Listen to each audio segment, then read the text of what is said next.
I had this thought as I was driving home today about what exactly does it mean to be a part of something greater, a part of something that is greater than myself, but not necessarily for myself. And I run into this paradox. Perhaps it's not a paradox. It's a dilemma, certainly. It's a question. What do I do with this individual? How can I tell for certain of his commitment that it is true to his soul? Is it even possible to tell at all? Certainly, in the American context, they felt acutely what it meant to be an individual because they had to. They had to understand what the individual was in relationship to the state. They had to understand what their relationship was, the individual's relationship was to their own collective, to the society of the colonists. And they had to agree to participate in this body, something greater than themselves. Of course, it doesn't necessarily mean that participation in this body means that it is truly greater in the sense of greater value or of greater fulfillment or of greater moral virtue. And of course, it doesn't mean the opposite either, necessarily, unless we look at the empirical evidence. But the question remains, how do we determine if what we are doing, if what we are participating in and with and for is right? And where does the individual lie in this relationship? Because I can imagine a case in which pure selfishness would blind my eyes to the type of participation in a collective that would lead to a greater fulfillment of my soul in the long term as opposed to the short term. The answer to this question doesn't need to be had at this moment, but this moment does deserve the question. And so I figured that I would leave it there on the table,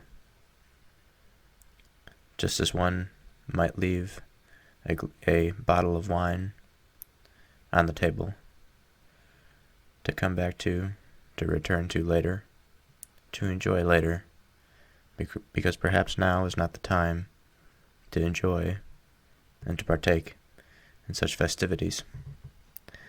But rather, I would like to occupy this space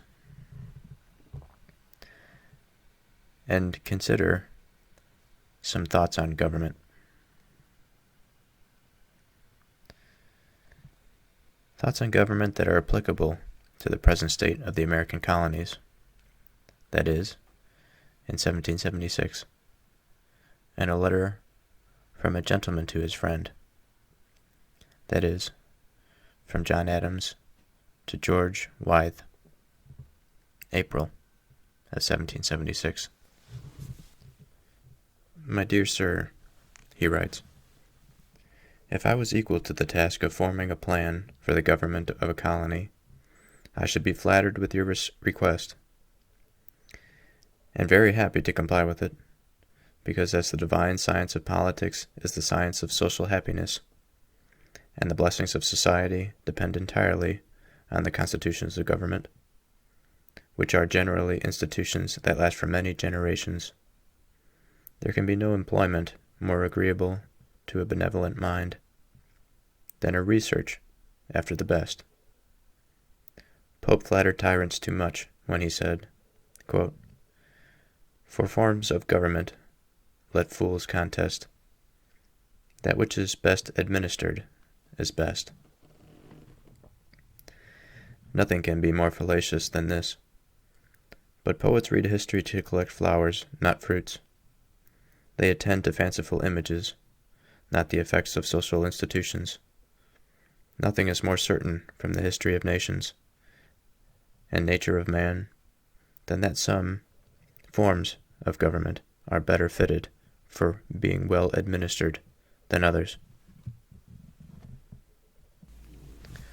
So let us move into this space here, into this letter, this intimate connection between two people, and let's reflect on it.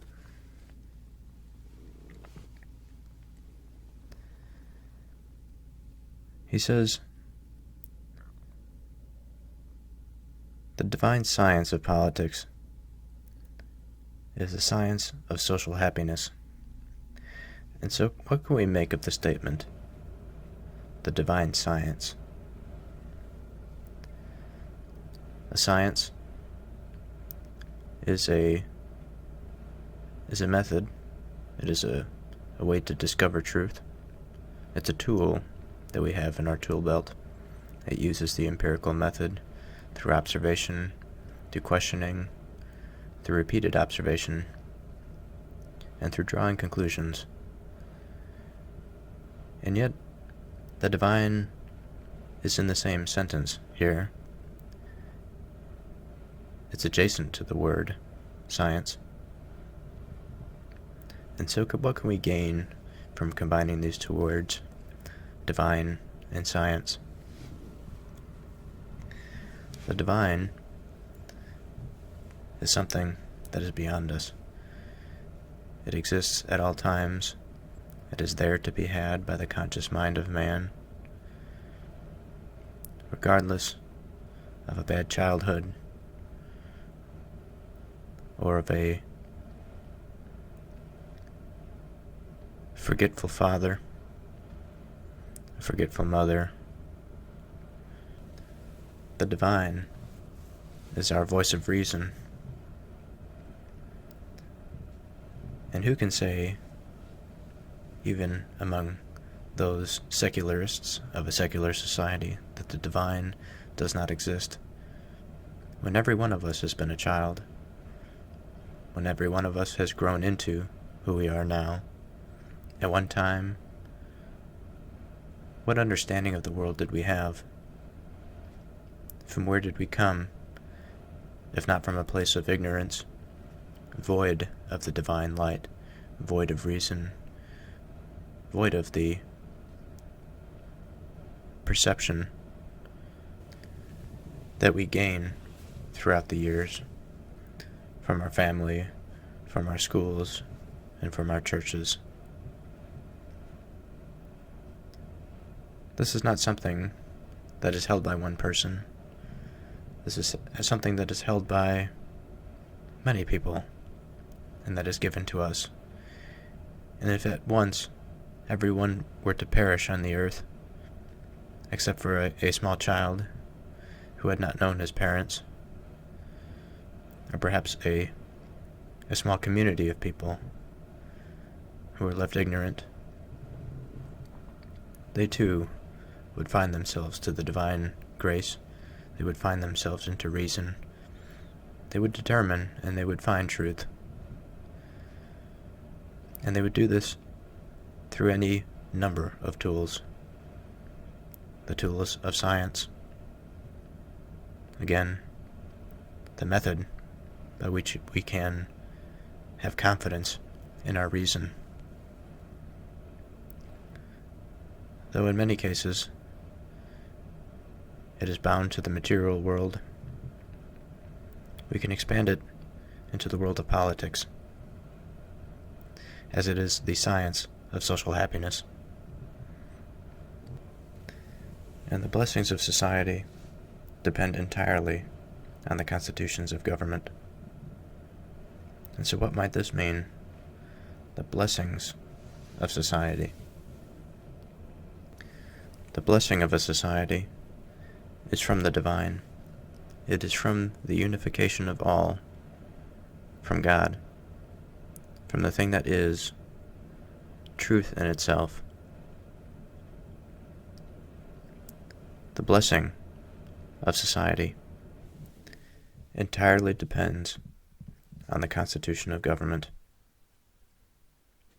on the constitutions of government. And so what does this mean? What is a constitution? It is the wellspring. It is the building blocks. It is the fundamental principles upon which that government is to be constructed. It is the load-bearing joint that takes all of the weight of the institutions that we build on top of it. He continues, which are generally institutions that last for many generations. There can be no employment more agreeable to a benevolent mind than a research after the best. Certainly, if it is indeed the case that the blessings of a society depend entirely on the Constitution, the benevolent mind would commit himself to research after that best, so that we may receive the best blessing. He goes on to say, Pope flattered tyrants too much when he said, For forms of government let fools contest. That which is best administered is best. An interesting statement, for certainly we have found reason in the previous paragraph that the form of government is not necessarily for fools to contest, because whatever it may appear, the blessings that we receive depend on this contest. That which is best administered is best. Nothing can be more fallacious than this. But poets read history to collect flowers, not fruits. And of course, flowers differ from fruits in the sense that flowers are beautiful, and yet they cannot be eaten like fruits can. And of course, we eat something for sustenance, to sustain the body. And he goes on to say, they attend to fanciful images, not the effects of social institutions. Nothing is more certain from the history of nations and nature of man than some form of governments are better fitted for being well administered than others. We ought to consider what is the end of government before we determine which is the best form. Upon this point, all speculative politicians will agree that the happiness of society is the end of government. As all divines and moral philosophers will agree that the happiness of the individual is the end of man, from this principle it will follow that the form of government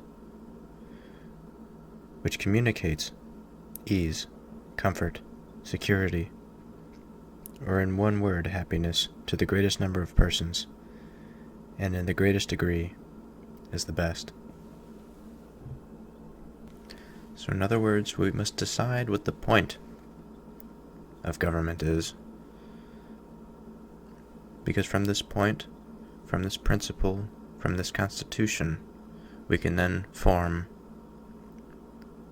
our institutions. We can form our government.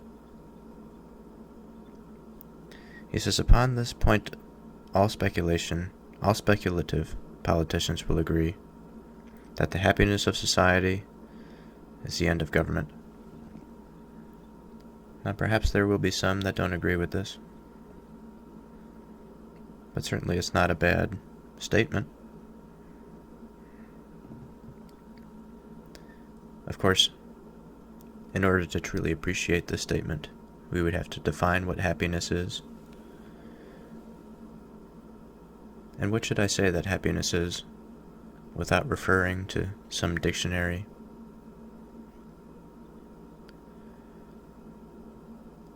I can imagine that happiness is a state of mind. I can imagine that happiness is a feeling.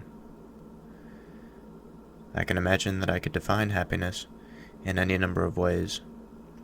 But what concerns me here is understanding the type of happiness that Mr. Adams means. And perhaps I won't get it from this paragraph, unfortunately. And so I'll have trouble understanding exactly what he means. But I will continue. As all divines and moral philosophers will agree that the happiness, again, this word happiness, of the individual is the end of man. And now we see the importance of understanding this word of happiness, because if it is truly to be the end of man, then we must know what it is.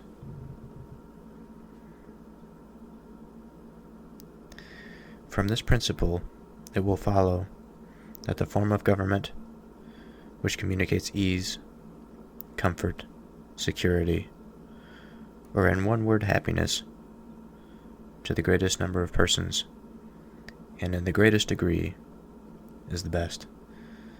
So, here we are. It's some definition, although a loose definition, because it raises more questions. He says, the form of government which communicates ease, comfort, security. And then he says, or in one word, these three things, ease, comfort, and security, comprise happiness.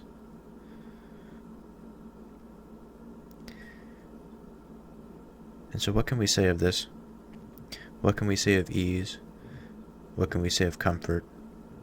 What can we say of security?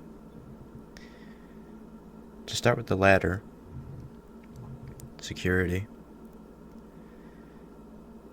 in my mind, I can imagine that there have been no shortage of societies that have pursued security in spite of their liberty.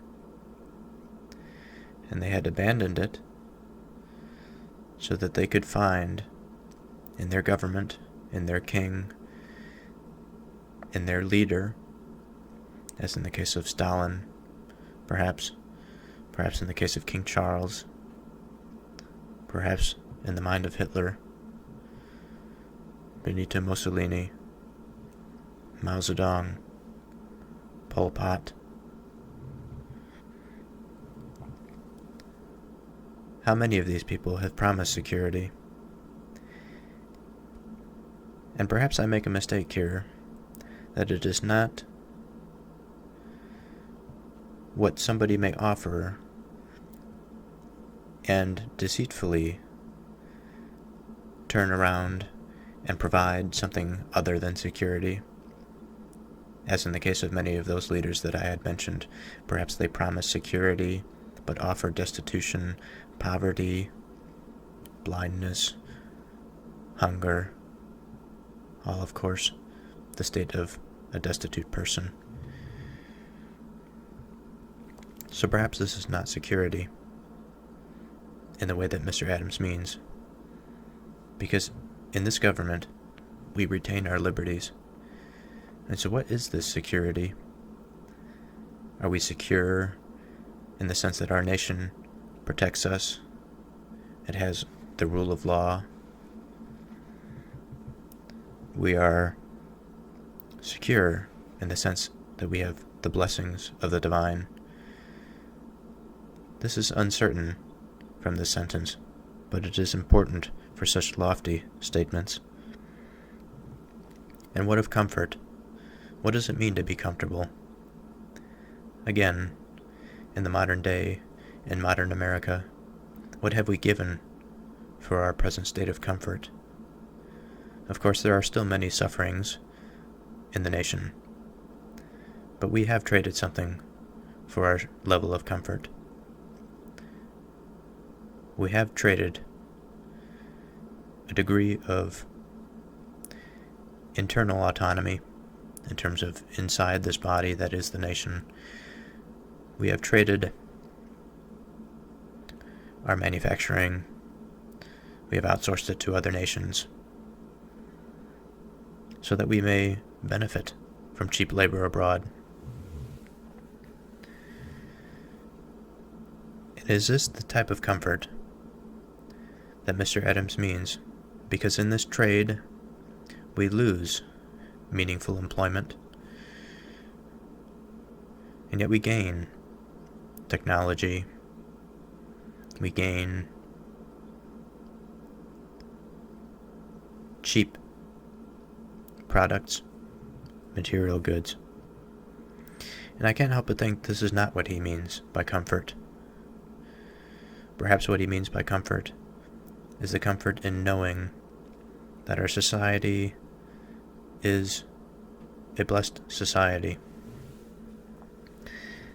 that it maintains this toolbox, this scientific toolbox, this divine soil into which we plant the seeds of our future generations. And from the growth of these seeds into the tall trees and the canopy that they develop, under which the future generations may sit, we have comfort in knowing that this process, this mechanism, is secured to us for all time and for all future generations, and that under the canopy in which we find ourselves as we are born into it is our responsibility to continue this and to broaden the canopy for future generations. And what of ease?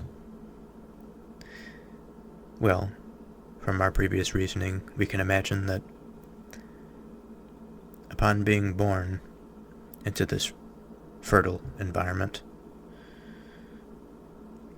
we will more easily understand what it means to see God, to be able to perceive the light of the divine, because of the stability, of the security of our society, of those that are dedicated to educating our young and bringing them up in such a way to have a liberated mind, unlike the mind of those who are subordinated to a human authority, like the ones that the colonists were running from, this authority of the monarchy, of the kingship, or of the nobility, or, in the modern context, of the tyrannical secular governments, of the communists and the fascists. All sober inquirers are after truth, ancient and modern, pagan and Christian, have declared that the happiness of man, as well as his dignity, consists in virtue. Confucius, Zoroaster, Socrates, Mahomet, not to mention authorities really sacred, have agreed in this. If there is a form of government, then, whose principle and foundation is virtue, will not every sober man acknowledge it better calculated to promote the general happiness than any other form? And so here we are. If there is a form of government, then, whose principle and foundation is virtue, that is, the highest, the utmost moral standing, will not every sober man acknowledge it better calculated to promote the general happiness than any other? And of course we should pause here and reflect on what is moral. It is the rightness, it is the wrongness. This is what we receive from the divine authority.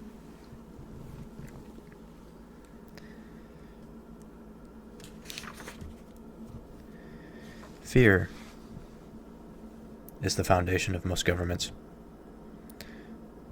but it is so sordid and brutal a passion, and renders men in whose breasts it predominates so stupid and miserable, that Americans will not be likely to approve of any political institution which is founded on it.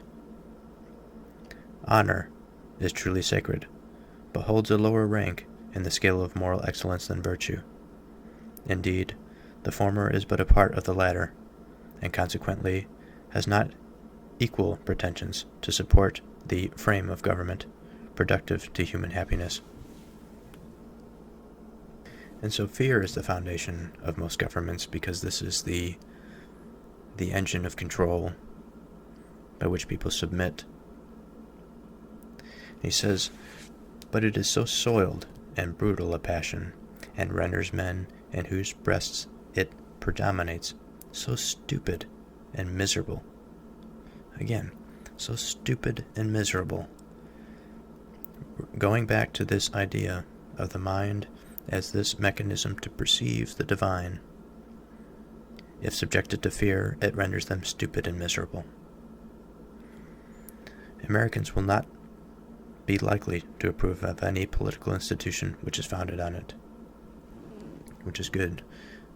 We see here a body of individuals that are sufficiently enlightened to accept that burden, to accept that even though they will have to sacrifice for what is right, in the sense of the virtue and the morals, it is much better than being subjected to some institution that rules by fear and gives a false sense of security. Honor is truly sacred. So this sense of great respect and esteem, this holds a lower rank in the scale of moral excellence than virtue. Indeed, honor is but a part of virtue, and consequently has not the pretensions to support a frame of government productive to human happiness. That is a beautiful statement, in my opinion. Has not the equal pretensions to support a frame of government productive to human happiness. In other words, honor, although valuable in itself, is not the highest. If we are to design a constitution, it must be placed on the brightest conception that we can place it upon. And we cannot place it if it holds a lower rank in the scale of moral excellence than virtue. The foundation of every government is some principle or passion in the minds of the people. The noblest principles and most generous affections in our nature, then, have the fairest chance to support the noblest and most generous models of government. So I apologize if this is monotonous, but this is the way that I find like a street that is constantly paved. I must go back and go over it again so that it can sink in and so that it is a smooth surface, so that we may actually move on to the next bit of information, because this stuff is quite dense. The foundation of every government is some principle or passion in the minds of the people. So it stands to reason that the higher the principle, higher the passion in the minds of the people, the stronger the foundation of government. the noblest principles and the most generous affections in our nature, then, have the fairest chance to support the noblest and most generous models of government. Exactly. A man must be indifferent to the sneers of modern Englishmen, to mention in their company the names of Sidney, Harrington, Locke, Milton, Needham, Neville, Burnet, and Hoadley. No small fortitude is necessary to confess that one has read them. The wretched condition of this country, however, for 10 or 15 years past, has frequently reminded me of their principles and reasonings. They will convince any candid mind that there is no good government but what is republican, that the only valuable part of the British Constitution is so, because the very definition of a republic is an empire of laws and not of men, that as a republic is the best of governments, so that particular arrangements of the powers of society, or in other words, that form of government which is best contrived to secure an impartial and exact execution of the laws, is the best of republics.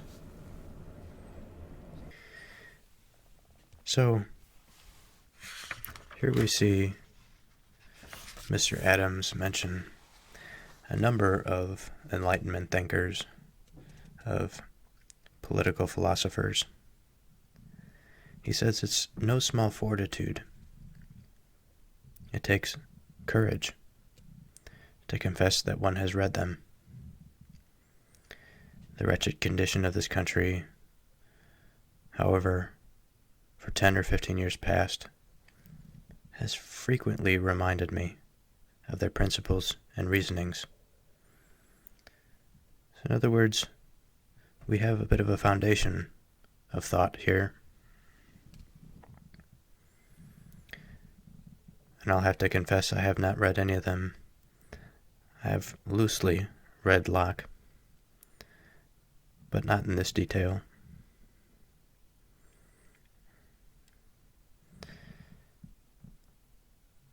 They will convince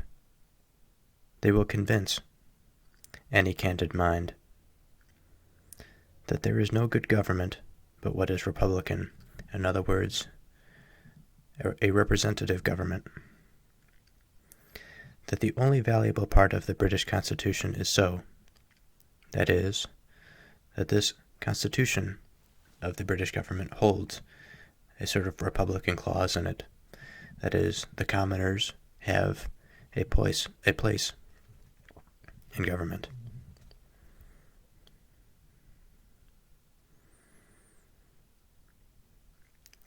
That the only valuable part of the British Constitution is so, because the very definition of a republic is an empire of laws and not of men.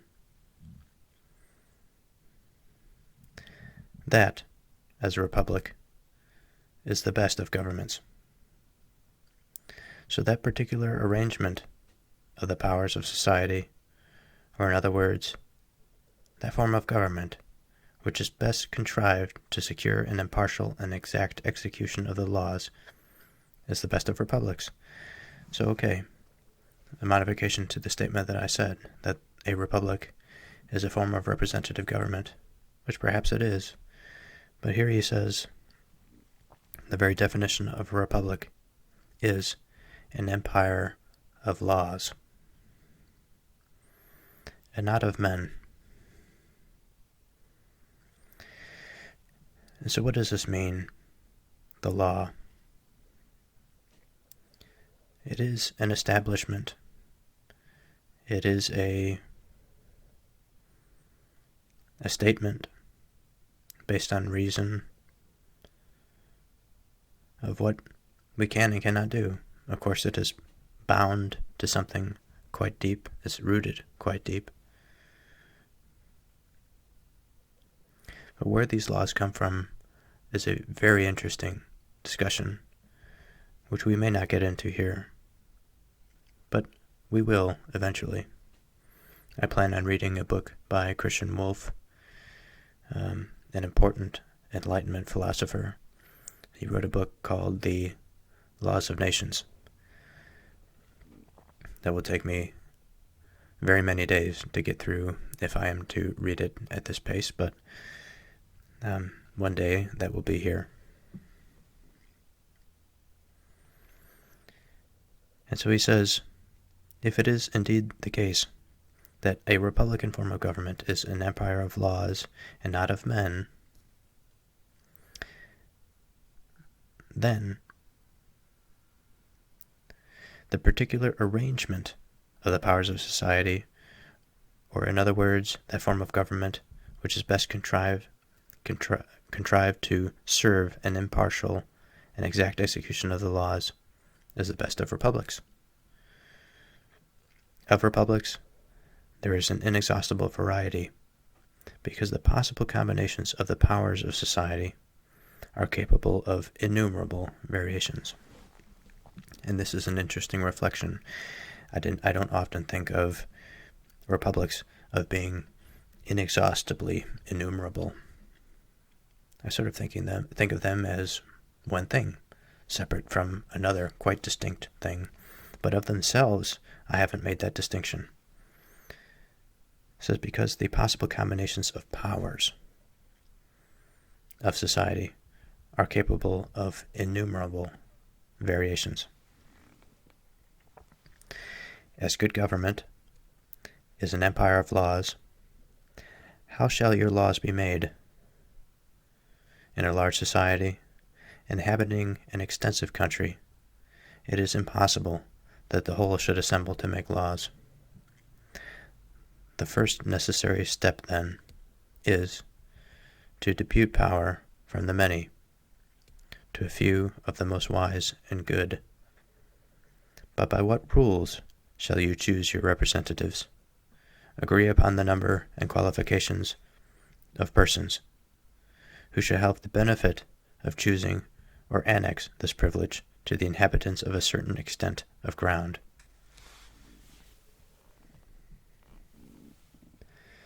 The principal difficulty lies, and the greatest care should be employed, in the constituting this representative assembly. It should be a miniature, an exact portrait of the people at large. It should think, feel, reason, and act like them, that it may be in the interest of this assembly to do strict justice at all times. It should be an equal representation, or in other words, equal interest among the people should have equal interest in it.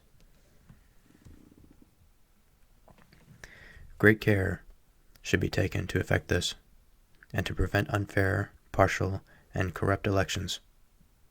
Such regulations, however, may be better made in times of great tranquility than the present, and they will spring up of themselves naturally when all the powers of government come to be in the hands of the people's friends. At present, it will be safest to proceed in all established modes to which the people have been familiarized by habit. So, of course, if we are to come together, and if we are to have a society of law, to have a republican government, then it must be representative. And the people that represent us, the people that represent a particular piece of ground, this should be like a Russian doll, whereas the body of people represents the large outer Russian doll that then we remove to reveal a doll that is painted with similar characteristics. It has a similar form, but it is miniature. And these people we elevate to participate in this state, in this unity at the local level.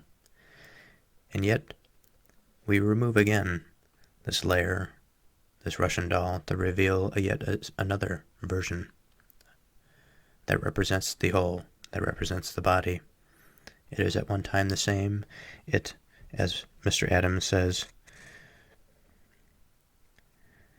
it should be an equal representation. It should think, feel, reason, and act like them. And he says great care should be taken to effect this, and to prevent unfair, partial, and corrupt elections. And so my mind is drawn, it's torn, to try and reflect on the state of our current government and find the truth of exactly what has been happening in recent years. Of course, one would delude themselves to think that nothing has been happening. Certainly something has been happening. But we can see how difficult it is.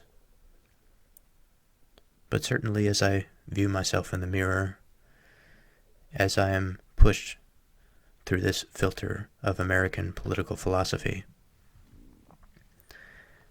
I can see myself as this doll, as a part of this collective. And what I see through the internet, through the news, and through those who I trust, the Russian doll that is supposed to represent me, that is a part of me, I don't quite see the same figure as when I look in the mirror. And this, I'm not quite sure how to take.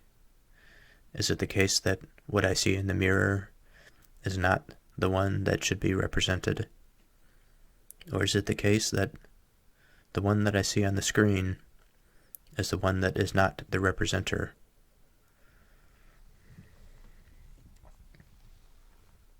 Such regulations, however, may be better made in times of greater tranquility than the present. And they will spring up of themselves naturally when all the powers of government come to be in the hands of the people's friends. So in other words, what he's saying here, remember the time, it is 1775, America is at war with England. And as such, it is not a state of tranquility. But in a state of tranquility, they spring up of themselves naturally. And I believe he's referring to here of these wise men, of these people who represent the multitude. It says, and they will spring up of themselves naturally when all the powers of government come to be in the hands of the people's friends. At present, it will be safest to proceed in all established modes to which the people have familiarized by habit. In other words, we have some consolidating to do.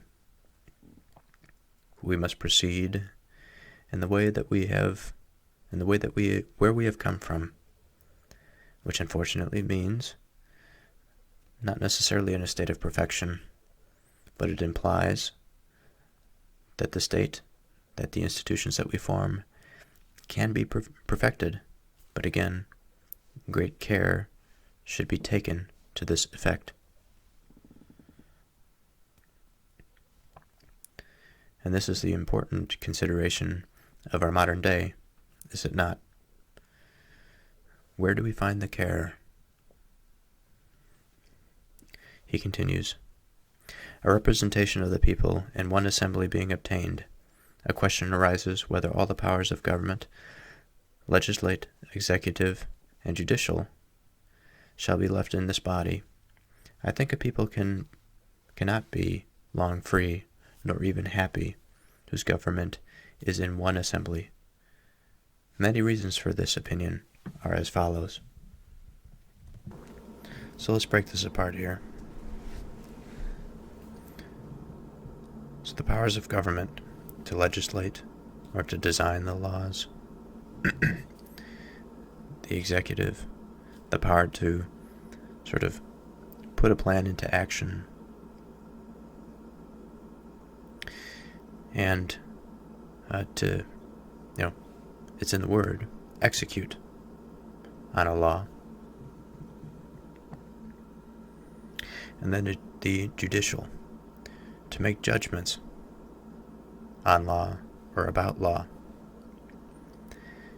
So if we have this all wound up into one, we have the person that makes the law, that puts the law, that decides on the plan of action for law, and the person that decides on essentially the rightness of the law, the appropriateness of the law, its judicial component, and the rightness in the sense of justice. Did it serve justice? And so he says his reasons for these opinions are as follows. Number 1, a single assembly is liable to all the vices, follies, and frailties of an individual, subject to fits of humor, starts of passion, flights of enthusiasm, partialities or prejudice, and consequently productive of hasty results and absurd judgments. And all these errors ought to be corrected by defects supplied by some controlling power. So, in other words, this is almost like, certainly like certain forms of monarchy, in which the king is all of these wound up into one. We could argue that the Americans are trying to escape this type of tyranny. Of course, that is not that cut and dry. Number 2, a single assembly is apt to be avarice, and in time will not scruple to exempt itself from the burdens which it will lay, without compunction, on its constituents. So in this pursuit of wealth that is apt to be avarice, this pursuit of the lower, a corruptible sense, and in time will not scruple, it will not hesitate, it will not check its moral obligations to exempt itself from the burdens which it will lay, again, without this exception, without hesitating on the moral consequences on its constituents. Number 3, a single assembly is apt to grow ambitious, and after a time will not hesitate to vote itself perpetual. This was one fault of the Long Parliament, but more remarkably of Holland, whose assembly first voted themselves from annual to septennial, then for life, and after a course of years, that all vacancies happening by death or otherwise should be filled by themselves, without any application to constituents at all. In other words, the representative portion slowly dies and fades in the face of a single assembly. Because the institution begins to become this self-perpetuating body. It becomes, in a sense, a form of hereditary succession. Number 4, a representative assembly, although extremely well qualified and absolutely necessary as a branch of the legislative, is unfit to exercise the executive power for want of 2 essential properties, secrecy and dispatch. So this small Russian doll, taken from the larger body, it's fit and it's necessary as a branch of the legislative to produce and to write the law, but is unfit to exercise the executive power for want of two essential properties, secrecy and dispatch. Okay, so what can we say of this secrecy and dispatch? Secrecy is a form of hiding, of keeping something from another. And so this body would want this property of secrecy. And what would they hide? What would they keep? This representative body. And so if you have a piece of a whole that swears itself to secrecy, it, by the very virtue of it being part of that whole, separates itself, because now it hides itself from that body that it once came from. And if it does so, it no longer retains the characteristics of that body. It becomes its own independent thing. And dispatch. What can we say of dispatch? And so I believe what he means here is this ability to deal with a task, a problem, or opponent quickly and efficiently, like that of the executive, which is one man, can, which is necessary in times of the need of such things, times of need and expedience. Number 5. A representative assembly is still less qualified for the judicial power because it is too numerous, too slow, and too little skilled in the laws. Interesting. So they may be the writers of these laws, but they're too little skilled to decide on them. Very interesting. Number 6. Because a single assembly, possessed of all the powers of government, would make arbitrary laws for their own interest, execute all laws arbitrarily for their own interest, and adjudge all controversies in their own favor. So again, you have this conception of this small Russian doll that is a piece of the larger, that represents its form, its character, everything of the larger whole is now becoming its own thing. It's producing its own character, its own spirit, if you will. And in this way, we see the echoes of a later work, the echoes of Friedrich Hayek and his views on political philosophy of the emergent economy, the emergent law, in which this emergent law is from the component parts, the communication between the elements of society, and is not arbitrary. It is empirical in nature, observable. But shall the whole power of legislation rest in one assembly?